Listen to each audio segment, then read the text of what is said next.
Paninindigan ng National Bureau of Investigation na may sapat na batayan upang formal na sampahan ng kasong kriminal sina 1st District Representative Leandro Reviste at dating Congressman Jing Paras. Nag-ugat ito sa umano'y character assassination laban kay Executive Secretary Ralph Recto. Yan ang ulat ni Elijah Canlas.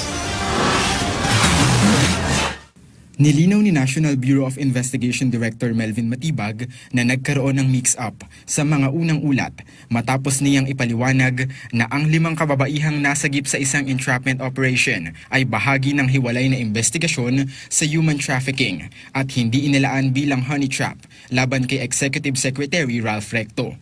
Sa kasagsagan ng pagsisiyasat sa naarestong talent manager na si alias Ken, nabunyag ang isang hiwalay at nakaplanong skema ng character assassination laban sa kalihim.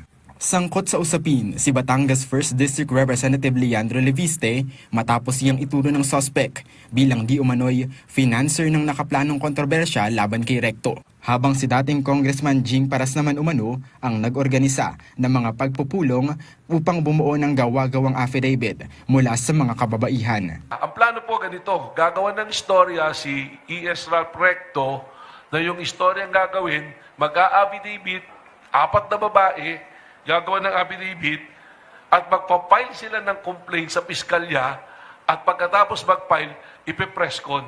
Kaugnay nito, ipinatawag at formal na pinadalhan ng subpina ng ahensya sina Reviste at Paras habang kinilala at ipinatawag na rin ang 4 na abogadong sangkot umano sa paghahanda ng mga nasabing pekeng salaysay.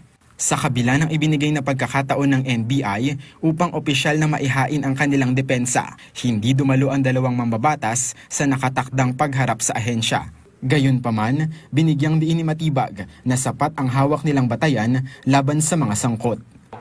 I think I have enough evidence to file charges against the individuals na involved dito.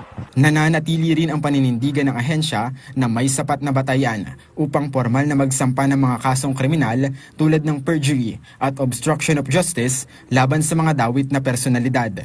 Muling hinamon ng opisyal sina Reviste at Paras na tahasang itanggi ang mga paratang sa publiko o di kaya ay sa social media. Can you deny categorically na hindi mo nakausap tong alias Ken?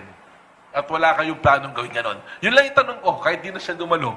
Kahit sa social media na rin lang sagutin. At ang tanong ko, sa kanya at kay Kong Reviste, categorically, can you deny na nag-usap kayo at nagplano ng ganito? Patuloy namang sinusuri ng NBI ang mga nakalap na mga mensahe at CCTV footage mula sa mga umano'y pinagdausan ng pagpupulong upang tuluyang mapatunayan ang naging partisipasyon ng bawat isa sa naturang alegasyon. Elijah Canlas para sa Bayan.